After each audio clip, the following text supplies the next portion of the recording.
Hola a todos. Gracias por estar aquí hoy. Ustedes conocen el proceso de hacer las preguntas. Lo que sí le vamos a pedir es que mantengan sus teléfonos on mute mientras alguien hace una pregunta o responde, ¿ok? Hi everyone. Hola a todos, Thank you for buenas being here. tardes, gracias por estar aquí. You guys know the drill, so Ya I will saben appreciate if you can cómo el keep your proceso, phones así on que mute while apreciaré que someone is mantengan sus speaking. teléfonos en Okay, silencio so be mientras ready alguien for hable. your Así que estamos questions. listos para tomar sus preguntas. ¿Preguntas? ¿Alguien quiere empezar o no hay preguntas? I'll go ahead and go first. Yo comenzaré. I have three questions Tengo quickly. tres preguntas First of rápidamente. all, I want to- Primero you were talking quisiera, about in the public estaba school- hablando, Excuse me. disculpe, This is Salud Santana Metro. this is Saldo Santana Thank Metro. you. Gracias. You were talking about Estaba the plan of hablando adjustment for sobre el plan de prepa. ajuste Is de there prepa. a Hay timeline for una the- línea de to tiempo submit this para adjustment? someter And este I plan de know that, ajuste y sé que you guys asked for a deadline pidieron una fecha May, límite de mayo, pienso.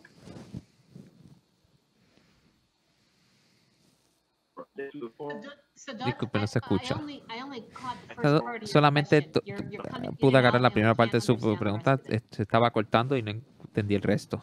Okay, just quickly. Ok, rápidamente. I know that you guys, Sé que for tienen the court that you para la asked for, corte for la ley para deadline mayo, for una updates fecha límite para mayo regarding en the la prepa puesta al día del plan de plan of ajuste de adjustment. I prepa. don't know if you guys Simplemente have quería a saber si framework ustedes or tienen a timeline un marco de to trabajo, submit una línea de that tiempo plan para of adjustment someter for ese plan de prepa. ajuste para prepa. No, No como el ELA, no hay una orden para la Corte para la recreación de un plan de ajuste de una fecha límite. Continuamos a trabajar de la manera más rápida posible para ver qué es lo que podemos hacer, pero nuestra meta, que no ha sido definida por la Corte, pero nuestra meta es de llevar ese plan de ajuste antes del final de este año. Antes del fin de este año. Ok, y en el contrato de Luma, sé que el gobernador estaba hablando de las reclamaciones del público, pero quiero saber cuál es su opinión en posponer este contrato por la legislatura para que el contrato entre en vigor. Veo que esa transición va a ser hasta enero del 2022. Quería saber su opinión sobre ello y por qué la Junta iría en contra de eso en ese sentido. Pues la Junta no entiende que hay una necesidad de enmendar el contrato y los contratos se revisaron de una manera, de una serie del gobierno de P3 y en la Junta y fue hecho de manera cuidadosa y queremos llevar esta transformación hacia adelante y según el contrato no veo ninguna razón por qué atrasar la fecha de transición y como los miembros de la Junta hablaré por ellos. Muchos entienden que la transformación de prepa es lo que tenemos, lo más urgente que tenemos en nuestro plato hoy, así que no vemos una razón para enmendar el contrato o retrasar la transición. Y mi última pregunta. El gobierno tomará acción legal en cuanto a los costos de transportación, como se resaltó en la vista. Estamos trabajando con todas las herramientas que tenemos posibles bajo promesa para intentar detener esa decisión reversible. Número uno, el negociado tomó la decisión de implementar la regulación sin su revisión de la Junta que se requiere bajo promesa. Segundo, número dos, tenemos una carta que entiendo que sale hoy que le pide a FAF a detener la implementación de la regulación que no se aprobó por la Junta y como dijimos hoy, es importante, además del proceso, es un elemento importante para la competitividad de esta economía y es algo que afecta cada producto comprado, cada producto manufacturado en la isla y es algo, francamente hablando, que 48 estados contigo se han deshecho de esta regulación. Así que estamos intentando desarrollar nuestra economía y competir con esos estados. Esto nos saca de la competencia. No existe en ningún otro lugar excepto en Hawái, entiendo. Así que continuaremos a usar todas las herramientas que tenemos en nuestra disposición bajo la ley. Gracias, Dan Marino, New York. Sí, buenas. Me estaba preguntando si la conversación que estaba teniendo en cuanto a prepa está siendo llevada a cabo bajo mediación. Entonces, la mediación no estamos en mediación con prepa en este momento, están ocurriendo de una manera informal. ¿Y nos podría dar una puesta al día de plan de ajuste para el LI del 70%? ¿Ha habido algún movimiento ahí ahí podría discutir alguno de sus esfuerzos en cuanto al HGA, en cuanto a la importancia de mantener estas líneas en línea de la resolución. En estas líneas monolíneas continuamos a trabajar en la mediación, así que no puedo comentar en cuanto a esas reclamaciones, pero en cuanto al 70%, los números no son públicos, pero continuamos a ver una alza gradual, más allá del 70% en el apoyo del GOPBA. Gracias. Eva Llorens, The Wire. Eva, ¿sí me pueden escuchar? Sí. Sí, tengo una pregunta rápida. Sé que Luma Energy estará operando, implementando el acuerdo, de hecho, a que Prepa todavía está en bancarrota, pero estoy curiosa en cuanto cuál será su papel exacto en la bancarrota, y la razón por la cual pregunto es porque ha habido unos comentarios hechos para reflejar que este acuerdo suplementario, que Prepa tiene que terminar la bancarrota en 18 meses o algo así, porque si no, Luma Energy tendría una razón de cancelar el contrato si no se sale de la bancarrota en ese periodo. Así que estoy curioso en cuanto cuál sería el rol, en qué estarían participando en las negociaciones, o si habrá un representante en las negociaciones llevando a Prepa. No tienen ningún rol en la bancarrota, no tienen ningún papel en negociar con los acreedores. Su papel es simplemente limitado a lo que sabe lo que sabe en el acuerdo, que es la transmisión y distribución. Está en lo correcto, estaría en la transición bajo lo del acuerdo suplementario, y también está en lo correcto en lo de los 18 meses, pero como dije, esperamos terminar ese contrato antes de tiempo y continuar con el proceso antes de todo eso. Tenemos una pregunta. Tengo otra pregunta, si puedo. No se preocupe. Tenemos una pregunta en el chat. Theodore López, de Noticel. Quiero una puesta al día de los 30 millones del departamento, de los fondos del Departamento de Educación. Tiene el programa de asistencia implementado. La agencia sí implementó el programa de asistencia, de tiempo de asistencia, aunque tuvimos algunos procedimientos que ocurrieron. Le hicimos una carta al secretario describiendo un procedimiento que debe ser descontinuado. Este programa debe ir a su próxima etapa, debe ser consistente, se debe repetir. Así que cuando piensan en la recuperación, debemos discutir eso en otra fecha, cuando tengamos más evidencia que sea con una implementación consistente en el Departamento de Educación. Gracias. ¿Preguntas? Edward, para clarificar sobre ese punto de la pregunta sobre la retención de los 30 millones, ¿quiere decir que la retención todavía están congelados o van a permanecer congelados? Eso es correcto. Gracias. John Isabel, buenas tardes. Tengo una pregunta con respecto al contrato de Luma. Yo sé que se comentó, pero se ha informado hace un tiempo, y también se vio en la vista de la legislatura el hecho que el contrato no establece suficientes restricciones o guías para evitar que Luma contrate sus propios afiliados para realizar trabajos principales en la red. Y me pregunto si ustedes están considerando revisar esos puntos. Y otro punto es, en cuanto a gastos para entretenimiento, pero ¿están considerando legislación con respecto a eso? Es extraño sobre esas enmiendas. ¿Qué van a estar haciendo sobre esos puntos? Voy a comenzar con lo último. No entendemos que el contrato tiene que ver con enmiendas. Ha sido bien revisado sofisticadamente.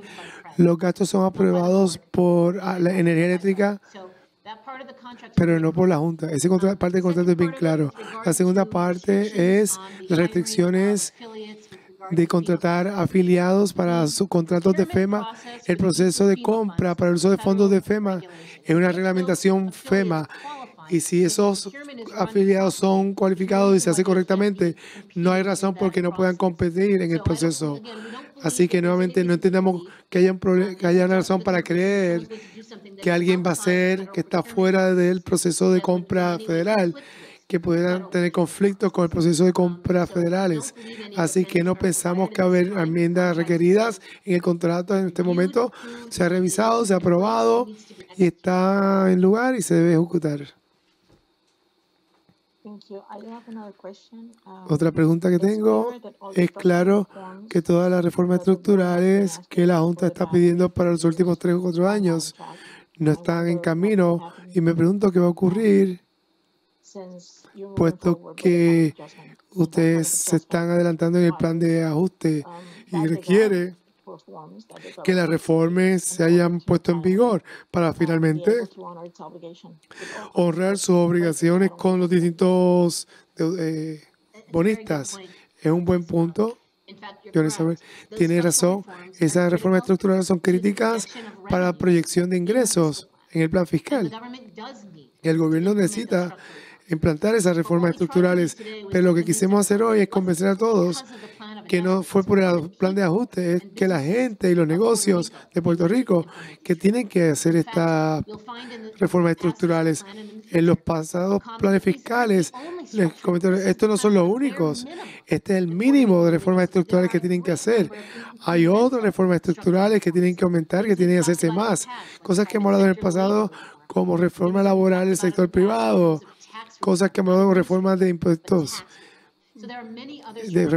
Así que otras reformas estructurales que tienen que hacer para ser más competitivos y crecer y desarrollar una economía que no solamente la gente quiera vivir ahí, quedarse en la isla, pero que la gente quiera volver a la isla y se vuelvan a establecer en la isla porque se fueron por falta de trabajo y que pueden volver porque haya más trabajos.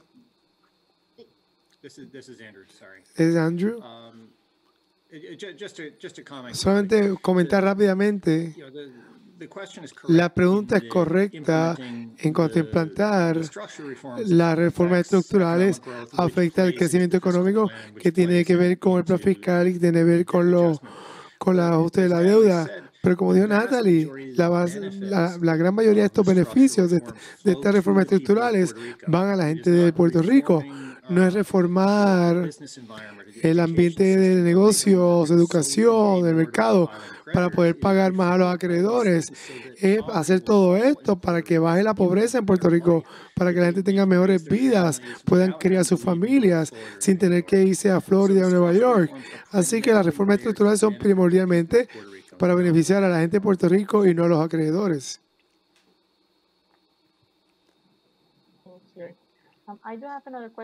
Tengo otra pregunta, no sé. Pero adelante. No tengo más solicitudes. Quería tener comentarios sobre los 45.000 millones de dólares relacionados al coronavirus. ¿Tienen datos de cuánto dinero se ha sido adjudicado y cuántos dinero se han recibido en Puerto Rico de esos 45.000 millones de dólares o 45 millones de dólares que la gente ha recibido? Hay mucho dinero que se ha recibido que no estaba contemplado cuando estaban negociando con los acreedores. ¿Está en lo correcto?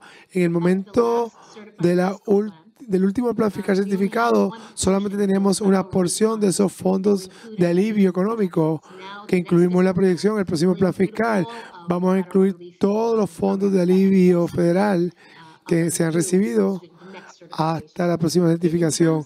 En términos de lo que Puerto Rico ha recibido, si vemos el primer grupo, que es la ley CARES, la diapositiva que se presentó muestra que lo que queremos fue desembolsado. En términos de la ley CARES, de los 18.000 millones, 15.200 han sido desembolsados. En términos del segundo del paquete de diciembre, que la CRR ha La porción fue 70,000 millones y sinceramente no tengo las cantidades que se han desembolsado de esa asignación. Vamos a trabajar en eso. Y el tercer paquete que fue aprobado hace unas semanas, el ARS, que tiene hasta 20,000 millones de dólares en fondos disponibles. Esto no ha tocado la isla todavía en ninguna manera. Esos programas están sencillamente desarrollados en estos momentos y las guías no han sido publicadas todavía para determinar qué es elegible y qué no es elegible. Estamos esperando esa guía para ser publicada por el gobierno federal para saber cómo algunas pueden ser utilizadas. Así que solamente le puedo dar ese primer grupo de CARES, que es una de las diapositivas que presentamos, de lo que mostramos, y es de la ley CARES. De los 18,000 millones, 15,200 han sido desembolsados. Así que la cantidad total que se van a adjudicar en 2 o 3 años, en el caso de CARES, tienen que ser adjudicados, si entiendo bien, para el final de este año calendario. En términos de CRSA, varía. Y los nuevos fondos que fueron asignados hace unas semanas van a estar disponibles por el próximo año calendario, año fiscal, o creo que son 2 años por lo menos. Betty, no sabe si los nuevos fondos 30 de septiembre 30, 2024, y también ahí estoy trabajando en mi plan. Están buscando una porción, no la recibir hasta que presente el plan, que sería, estamos hablando para 2/3 y va hasta el 30 de septiembre de 2024. El anterior es hasta el 2023. Y el ARP tiene que tener un plan en términos de gastos. Y hay variaciones. Es por eso que estamos hablando del punto de Natalia. Estamos esperando las guías. Si puedo preguntar. 30 de septiembre 2024 para ARP. Sí, para esos fondos. Y de nuevo, varía incluso por programa. Sí, cuando dice ARP, el crédito por niños dependientes, eso tiene unos programas específicos. Cada elemento tiene unas fechas distintas. El dinero que va al gobierno tiene unas fechas para el 30 de septiembre de 2024, pero tiene que ver cada programa tiene sus fechas límites. Gracias, muchas. Luis Valentín, CPI. Hola. Tengo 2 preguntas sobre implantación de las reformas, pero del plan fiscal. Ustedes hablaron sobre un dashboard, una plataforma de informes que está relacionado la implantación de estas reformas y la eficacia de las agencias, y la implantación de las medidas que ustedes tienen en el plan fiscal, pero estoy ahí y está fuera de fecha, no está al día, y el gobierno no estaba cumpliendo con los informes. ¿Cuál es el estatus de esos informes? ¿Y esos informes van a ser públicos por el CPI? Hemos ido al gobierno y se consideran documentos públicos, pero ¿cuál es el estatus de esos informes de parte del gobierno y con toda la implantación de las reformas? Gracias. Primero, quiero separar los dos. Nosotros informamos sobre reformas estructurales. No hablamos de medidas fiscales. Por ejemplo, cuando Antonio habló de ARP, esas son medidas fiscales. No hablamos de medidas fiscales. Ese es otro conjunto. En términos de los informes que estás preguntando, está en lo correcto. Teníamos una plataforma que mostraba si estaban informando o no regularmente en su progreso y si dieron los puntos de referencias. Según ocurrió la transición de gobierno, eso ha tomado una pausa y está recomenzando ahora, según recomenzamos con el nuevo gobierno y las nuevas agencias, cuanto sus directores designados y sus secretarios designados para comenzar de nuevo con los informes. Y yo sé que ustedes hablan sobre las reformas estructurales, pero hablen del plan fiscal y en términos de las agencias y las medidas de eficiencia y las otras medidas de eficacia, que son las informaciones que están reportando sobre ahorros. ¿Cuál es la implantación? Escuché hoy que el gobierno estaba atrasado en las implantaciones de las reformas. En la misma situación, ¿cuál es el estatus? Las medidas fiscales son distintas cuando las ve. Y la razón por la que lo digo, hay dos cosas para mantenerse presente. Esas se traducen en reducción de presupuestos cada año. Una medida se presume en un plan fiscal y se toma la acción de reducción de presupuesto. Si el gobierno lo aplica, es otra condición. La reducción del impuesto se ha realizado y el gobierno ha vivido dentro del presupuesto que se ha establecido para esas medidas fiscales. Pero el hecho, como acaba de describir, de hecho, hacer las medidas que se supone que se estén haciendo para lograr esa reducción en el presupuesto, esa historial varía. Hay atraso, hay lugares donde ha habido mejoras en la implantación, en la consolidación de uniones de trabajo administrativos, en trabajo de seguridad pública. Ha habido un adelanto en términos de otras áreas para consolidación de servicios administrativos en otras agencias. No ha habido ningún progreso. Por ejemplo, Departamento de Salud, no ha habido nada. Y varía de una agencia a otra. Yo diría que cuando hay un negocio, cuando hay una necesidad de reestructurar la manera que el gobierno funciona para mejorar la eficacia, ahí se queda atrasado usualmente en toda la agencia del gobierno. Gracias. Tenemos una pregunta de Noticel. ¿El gobernador sometió el plan fiscal revisado? Todavía no, pero hay muchas horas que faltan en el día. Eva tenía una última pregunta. Eva. Disculpe, intenté hacer la pregunta más temprano. En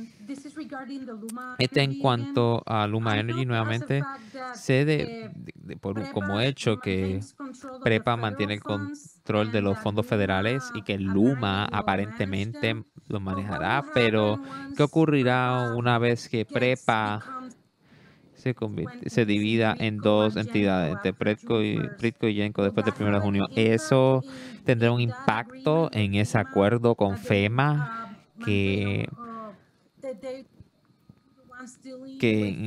ellos estarían todavía lidiando con FEMA en estos fondos federales?